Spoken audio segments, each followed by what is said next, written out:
Welcome back to Wings and Bibles. I'm Dustin, and today we'll be talking about Part 61, Subpart E, which is about private pilots and the requirements to become a private pilot. So jumping straight into this, we have 61.102, Applicability. This subpart prescribes the requirements for the issuance of private pilot certificates and ratings, the conditions under which those certificates and ratings are necessary, and the general operating rules for persons who hold those certificates and ratings. Eligibility requirements 61.103. To be eligible for a private pilot certificate, a person must, so these are the things you have to do to be eligible to become a private pilot. You have to be at least 17 years of age for a rating in other than a glider or balloon, and you must be at least 16 years of age for a rating in a glider or balloon. So if you're going for a private pilot certificate in a glider and balloon, it's 16. Anything else, it has to be 17. You have to be able to read, speak, write, and understand the English language. If the applicant is unable to meet one of these requirements due to a medical reason, then the administrator may place such operating limitations on that applicant's pilot certificate as are necessary for the safe operation of the aircraft. You have to receive a logbook endorsement from an authorized instructor who conducted the training or reviewed the person's home study on the aeronautical knowledge areas listed in 61.105b of this part, which we'll go over, that apply to the aircraft rating sought, and certified that the person is prepared for the required knowledge tests. So first thing you have to do is get an endorsement. Well, actually, first thing you have to do is undergo training for the required knowledge test, whether it's from a personal home study course or it's from a authorized instructor, and you have to get an endorsement that that was done. Next, you have to pass the required knowledge test on the aeronautical knowledge areas listed in 61.105b of this part. So in addition to receiving that endorsement, you have to go take the test and pass it with a 70. Receive flight training and a logbook endorsement from an authorized instructor who conducted the training in the areas of operation listed in 61.107b of this part that apply to the aircraft rating sought, and certified that the person is prepared for the required practical tests. Alright, so you got to get your written test done, then you got to receive training, and once you complete the training in 61.107b, then you get an endorsement for the practical test. You also have to make sure you meet the aeronautical experience requirements of this part that apply to the aircraft rating sought before applying for the practical test. You have to pass the practical test on the areas of operations listed in 61.107b of this part that apply to the aircraft rating sought. You have to comply with the appropriate sections of this part that apply to the aircraft category and class rating sought. And you have to hold a U.S. student pilot certificate, sport pilot certificate, or recreational pilot certificate. Next we have 61.105, Aeronautical Knowledge. A person who is applying for a private pilot certificate must receive and log ground training from an authorized instructor or complete a home study course on the aeronautical knowledge areas of paragraph B of this section that apply to the aircraft category and class rating sought. So I won't go, actually, no, sorry about that. I will go over this. Aeronautical knowledge areas. So this is what has to be covered in your ground lessons. Applicable federal aviation regulations of this chapter that relate to private pilot privileges, limitations, and flight operations.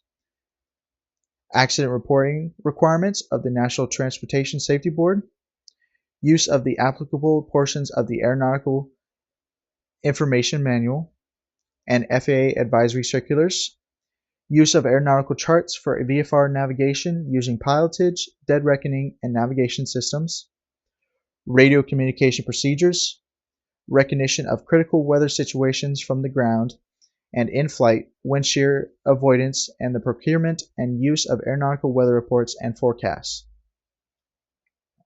Safe and efficient operation of aircraft, including collision avoidance and recognition and avoidance of wake turbulence, effects of density altitude on takeoff and climb performance, weight and balance computations, principles of aerodynamics, power plants, and aircraft systems, stall awareness, spin entry, spins, and spin recovery techniques for the airplane and glider category ratings, aeronautical decision making and judgment, and pre-flight action that includes how to obtain information on runway lengths at airport of intended use, data on takeoff and landing distances, weather reports and forecasts, and fuel requirements, and how to plan for alternatives if the planned flight cannot be completed or delays are encountered. So that's what has to be covered and taught to you in your ground lessons. Flight proficiency, 61-107. A person who applies for a private pilot certificate must receive and log ground and flight training from an authorized instructor on the areas of operation of this section that apply to the aircraft category and class rating sought. So I won't go into depth here. Go over that with your instructor. These are the things that will be covered in your flight lessons. Just take a quick look at that.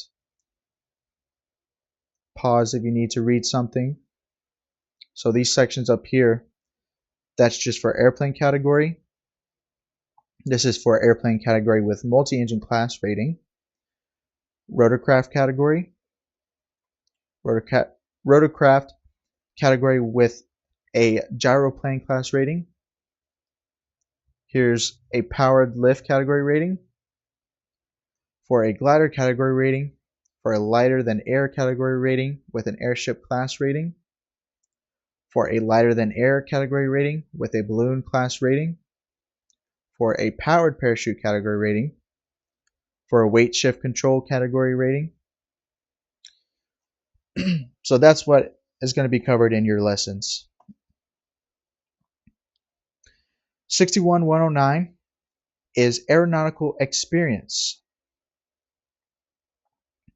For an airplane single engine rating, except as provided in paragraph K of this section, a person who applies for a private pilot certificate with an airplane category and single engine class rating must log at least 40 hours of flight time that includes at least 20 hours of flight training from an authorized instructor and 10 hours of solo flight training in the areas of operation listed in 61-107 B1 of this part, and the training must include at least. So these are the requirements of your training, specifically how much time you need. So you need at least 40 hours, at least 20 has to be flight training, and you need 10 hours of solo. In addition to these things, 3 hours of cross-country flight training in a single-engine airplane, except as provided in 61-110 of this part, 3 hours of night flight training in a single-engine airplane that includes 1 cross-country flight of over 100 nautical miles total distance, and 10 takeoffs and 10 landings to a full stop, with each landing involving a flight in the traffic pattern at an airport. You also need 3 hours of flight training in a single-engine airplane on the control and maneuvering of an airplane solely by reference to instruments, including straight and level flight, constant airspeed climbs and descents, turns to a heading, recovery from unusual flight attitudes, radio communications, and the use of navigation systems, facilities, and radar services appropriate to instrument flight. You need 3 hours of flight training with an authorized instructor in a single-engine airplane in preparation for the practical test, which must have been performed within the preceding 2 calendar months from the month of the test, and 10 hours of solo flight time in a single-engine airplane consisting of at least 5 hours of solo cross-country time, 1 solo cross-country flight of 150 nautical miles total distance, with full stop landings at 3 points, and 1 segment of the flight consisting of a straight line distance of more than 50 nautical miles between the takeoff and landing locations, and 3 takeoffs and 3 landings to a full stop, with each landing involving a flight in the traffic pattern at an airport with an operating control tower. Now, I'm not going to get into these other ratings that are in this part, just because you can easily read through them and your instructor will help you through these ratings. They have stuff for helicopter rating, for a gyroplane rating, power lift rating, fighter category rating, for an airship rating, for a balloon rating, a balloon with airborne heater, for a powered parachute rating, for a weight shift control aircraft rating. So if you're going after one of these, go to that section, look through what is required as far as aeronautical experience, and see what you have to do to get that specific rating that you're seeking. Next, we have permitted credit for use of a full flight simulator or flight training device. Except as provided in paragraphs K2 of this section, a maximum of 2.5 hours of training in a full flight simulator or flight training device representing the category, class, and type, if applicable, of aircraft appropriate to the rating sought may be credited towards the flight training time required by this section if received from an authorized instructor. So this is saying not all your time has to be spent in the plane. You can spend up to 2.5 hours of training in a flight simulator, as long as it's with an authorized instructor. A maximum of 5 hours of training in a flight simulator or flight training device representing the category, class, and type, if applicable, of aircraft appropriate to the rating sought may be credited toward the flight training time required by this section if the training is accomplished in a course conducted by a training center certificated under Part 142 of this chapter, except when fewer hours are approved by the administrator.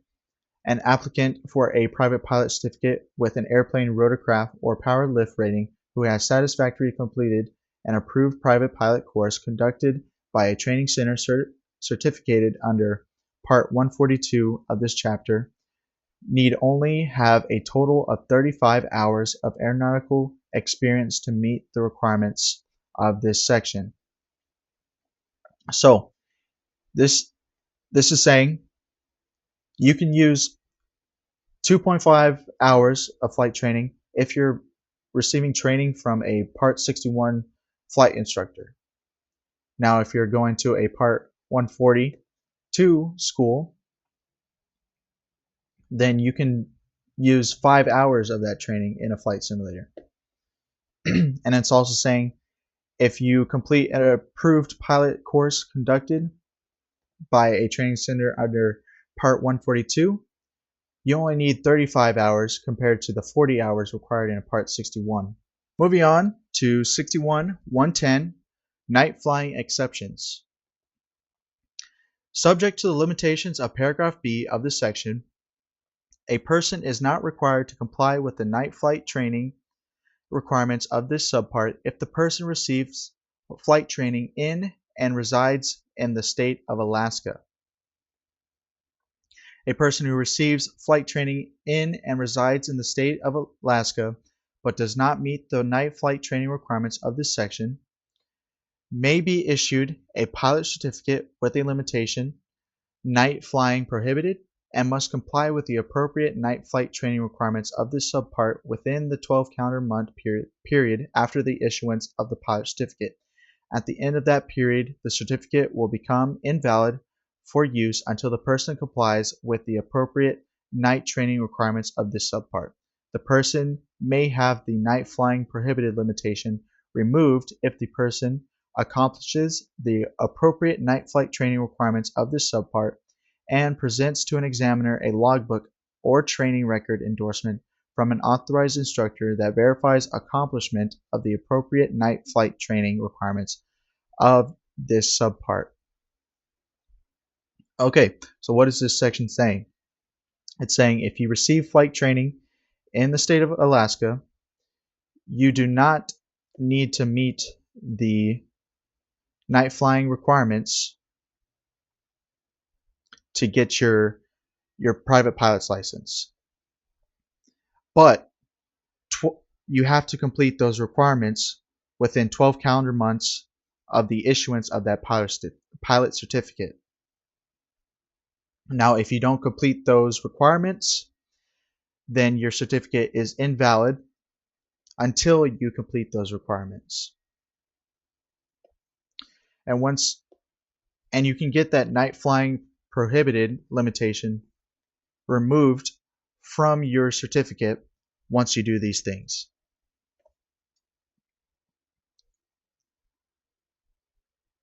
Moving on here, 61.111, cross-country flights, pilots based on small islands.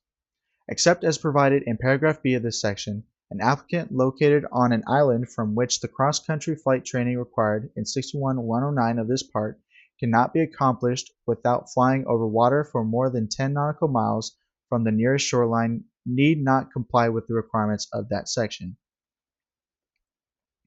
If other airports that permit civil operations are available to which a flight may be made without flying over water for more than 10 nautical miles from the nearest shoreline, the applicant must show completion of 2 round-trip solo flights between those 2 airports that are the farthest apart, including a landing at each airport on both flights.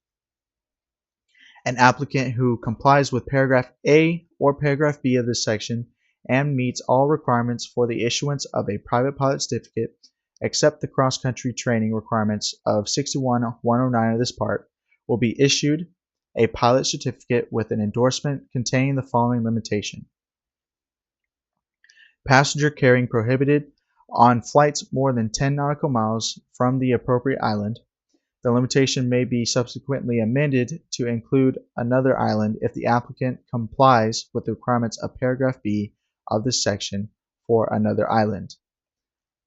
Upon meeting the cross-country training requirements of 61.109 of this part, the applicant may have the limitation in paragraph C of this section removed. So this section is primarily for pilots based on small islands.